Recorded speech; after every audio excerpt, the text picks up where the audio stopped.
अस्सलामुअलैकुम नाज़रीन, मैं हूँ फातिमा और आप देख रहे हैं वॉइस ऑफ मकरान। पसनी से रिपोर्ट कर रहे हैं सज्जाद मोहम्मद अली। पसनी में शदीद तूफ़ानी बारिश, शहर मुकम्मल मुतासर।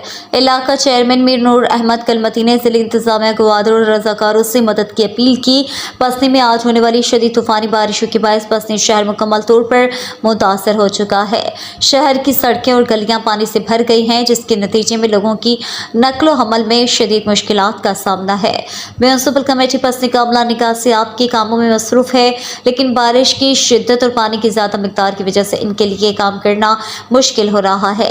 इलाका चेयरमैन मीर नूर अहमद कलमती ने रज़ाकार नौजवानों और साहिब हैसियत लोगों से अपील की है कि वो इस मुश्किल घड़ी में इनके साथ दें, ताकि वो जल्द अज जल्द पसनी में शहर निकासी आपके अमल को बिला तातुल के सरअंजाम दे सकें।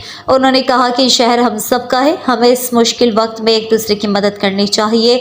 चेयरमैन कलमती ने मज़ीद कहा कि वो ज़िला इंतज़ामिया गवादर से भी दरख्वास्त करेंगे कि वो इस सूरत हाल से निपटने के लिए फौरी इमदाद फराहम करें।